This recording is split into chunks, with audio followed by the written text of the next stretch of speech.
क्या वाकई महाराष्ट्र में दोबारा चुनाव होंगे? क्या वाकई महाराष्ट्र में जो चुनाव परिणाम आया उसके आंकड़े बदल जाएंगे? क्या बीजेपी को घाटा होगा, उसकी सीटें कम हो जाएंगी और इंडिया गठबंधन की सीटों में इजाफा हो जाएगा? ये सारी बातें मैं इसलिए कर रहा हूं क्योंकि एक जो बात इलेक्शन कमीशन तक पहुंची है उसने पूरे देश में हड़कंप मचाया है, खासकर महाराष्ट्र की सियासत में, जहां एक तरफ महायुति ये तय नहीं कर पा रही है किसे कौन सा मंत्रालय दिया जाए और कौन बनेगा मुख्यमंत्री, तो वहीं दूसरी तरफ महाराष्ट्र के अंदर कांग्रेस ने एक ऐसा दावा कर दिया है, यूं कहा जाए पूरे इंडिया गठबंधन ने एक ऐसा दावा कर दिया है जिसने सियासी गलियारे को गर्मा कर रख दिया है। इलेक्शन कमीशन हो सकता है कि इस पर एक बड़ा फैसला ले और सब कुछ पलट जाए। यही खबर मैं आज आपको दिखाने जा रहा हूं। नमस्कार, मैं हूं प्रज्वल गौतम और आप देख रहे हैं खबर चौक।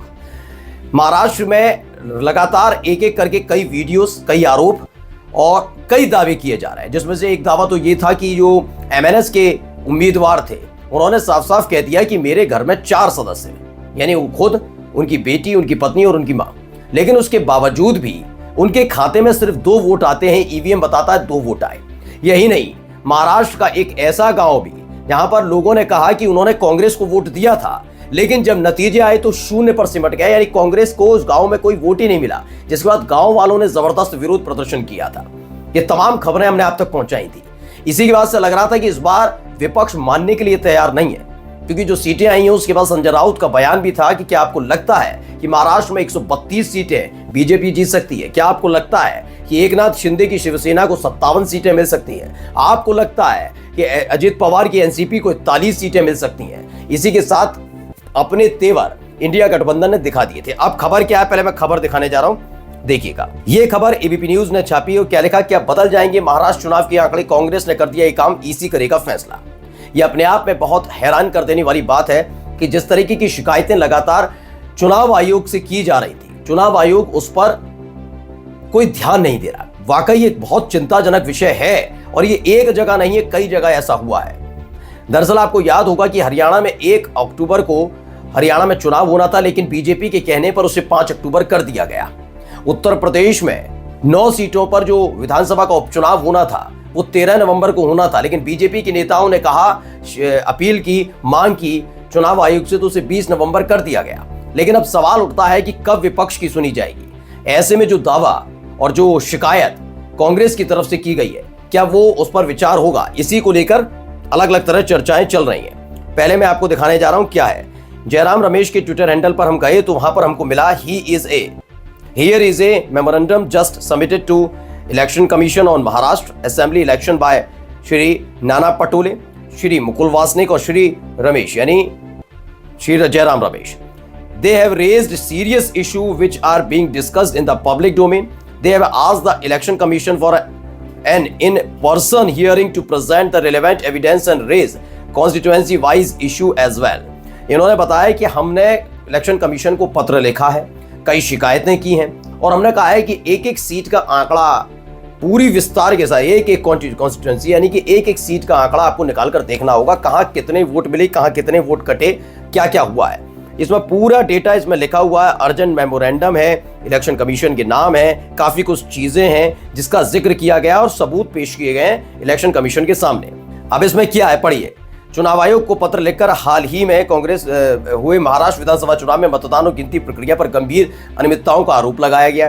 कांग्रेस ने इस मुद्दे पर व्यक्तिगत सुनवाई की भी मांग की है।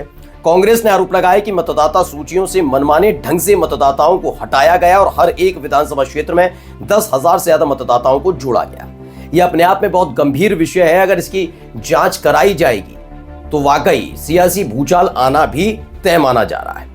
मैं ये नहीं कह रहा कि महाराष्ट्र में बीजेपी की लहर थी या नहीं, मैं ये नहीं कह रहा कि बीजेपी जीत सकती थी या नहीं। ये संजय राउत का अपना पर्सनल बयान है, उनकी पार्टी के हिसाब से बयान हो सकता है, लेकिन यकीनन आप बात मानकर देखिए, जिस हालात में 3 महीने पहले लोकसभा चुनाव में आप सारी सीटें हार जाते, मतलब ज्यादातर आपको बड़ा झटका लगता है, वहीं उसी इलाके में आपको अचानक से 132 सीटें मिल जाती हैं। जिस हरियाणा में आपके हालात इतने बदतर होते हैं कि खोलकर आपके अपने सहयोगी और विश्लेषक कहते हैं कि इस बार जीतना मुश्किल है, उस हरियाणा में आप पूर्ण बहुमत की सरकार बना लेते हैं। मैं हमेशा कह रहा हूं कि बीजेपी की रणनीति है क्या।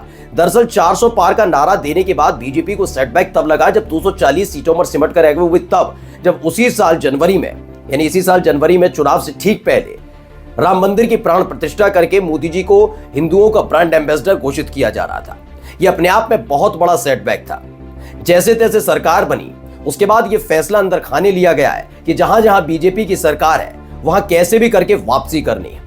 नए इलाकों में जैसे आपने अभी देखी है, जम्मू कश्मीर में पहली बार चुनाव हुआ, जानते थे कि अगर कश्मीर में खेल करेंगे, जम्मू तो ठीक है, जम्मू में किया भी आपने देखा, लेकिन कश्मीर में अगर इन्होंने खेल करने की कोशिश की तो पकड़े जाएंगे। हरियाणा में क्योंकि इनकी अपनी सत्ता थी, अगर ये सत्ता चली जाती हरियाणा से इनके हाथ से तो एक सेटबैक और एक बहुत बड़ी साख पे पट्टा मोदी शाह की जोड़ी को लग सकता था कि वह 400 सीट का दावा कर रहे थे, 240 आई और यहां पर एक राज्य उनके हाथ से फिसल गया। अब आप देखिए, झारखंड और महाराष्ट्र दोनों ही जगह आपने देखा, ऐसा नहीं है झारखंड के लिए मेहनत नहीं की गई, दांवपेच चलने की कोशिश नहीं की गई, चूंकि बीजेपी की सरकार वहां नहीं है। और जब कहीं चुनाव होते हैं तो बाहर से यानी अंडमान निकोबार या कहीं और से अधिकारियों को नहीं बुलाया जाता वोट कास्ट करवाने के लिए या सुरक्षा व्यवस्था के लिए, किसी चीजों के लिए, वो वहीं के अधिकारी होते हैं। ऐसे में वहां खेल करना बड़ा मुश्किल हुआ। लेकिन ये खेल करना आसान कहां हुआ, महाराष्ट्र में जहां ये सत्ता में थे, ये सत्ता में थे, इसलिए बहुत आसान भी रहा होगा, ऐसा बहुत बड़ी बात नहीं है। इसलिए महाराष्ट्र का हाथ से खिसकना कहीं ना कहीं मोदी शाह की साख पर पट्टा लगा सकता था। इसलिए महाराष्ट्र और हरियाणा में वापसी, वो पूर्ण बहुमत वाली वापसी बहुत जरूरी थी। इन्होंने चुनाव ही 149 सीटों पर लड़ा था। यकीन मानकर चलिए, अगर ये ज्यादा सीटों पर चुनाव लड़ते तो पूर्ण बहुमत की सरकार में आ जाते, ये खुद ले आते। ये इस तरह के हालात इन्होंने क्रिएट किए। अब इसी को लेकर सवाल है, कई जो शिकायतें हो रही हैं उस पर चुनाव आयोग की प्रतिक्रिया क्या है, वो तो बार बार मैं आपको दिखा रहा हूं। अब इन्होंने क्या कहा है, कांग्रेस ने अपने लेटर में जिक्र किया है कि मनमाने ढंग से हटाने और जोड़ने की इस प्रक्रिया की वजह से जुलाई 2024 से नवंबर 2024 के बीच, जुलाई 2024 पढ़िएगा, महीना और साल दोनों, यानी इसी साल जुलाई से नवंबर के बीच महाराष्ट्र में मतदाता सूची में लगभग 47 लाख नए मतदाता शामिल किए गए। ये जुलाई का जिक्र इसलिए और जरूरी हो जाता है क्योंकि 4 जून को ही बीजेपी को करारा झटका लगा था। कई राज्य उसमें ऐसे शामिल थे जिन्होंने तगड़ा झटका दिया, जिसमें उत्तर प्रदेश से लेकर महाराष्ट्र और महाराष्ट्र से लेकर राजस्थान तक शामिल था। यहां पर जितनी सीटें इनके पास थी उतनी सीटें नहीं। हरियाणा भी उसमें है, 10 थी, 10 में से 5 रह गए। उत्तर प्रदेश जहां पर 63 सीटें जीती थी, 62 सीटें जीती थी, अब वो 33 सीटों पर रह गए। तो ये बड़ा झटका इनके लिए था। कुल मिलाकर ये सारी चीजें निकल कर सामने आई हैं कि किस तरह के हालात इनके बन गए। अब आप, इन्होंने बताया कि जुलाई से नवंबर के बीच का 47 लाख मतदाता जोड़े गए। पार्टी ने दावा किया कि जिन 50 विधानसभा क्षेत्रों में औसतन 50,000 नए मतदाता जोड़े गए, उनमें से 47 सीटों पर सत्ताधारी गठबंधन और उसके सहयोगियों ने जीत दर्ज की है। अब सवाल यही है कि इस एक एक आंकड़े को क्या वाकई इतनी ही गंभीरता थी जितनी गंभीरता के साथ, सबूतों के साथ कांग्रेस ने सामने रखा है, उसी गंभीरता के साथ इलेक्शन कमीशन लेगा? और यकीन मानकर चलिए, अगर इलेक्शन कमीशन ने इसने जांच कराई और ये दावा पुख्ता निकला तो मजबूरी होगी कि महाराष्ट्र में दोबारा चुनाव कराया जाए। लेकिन सवाल यही है कि क्या चुनाव आयोग इस पूरे मामले को, इन दावों को, इन सबूतों को गंभीरता के साथ देखेगा, सुनेगा? नमस्कार।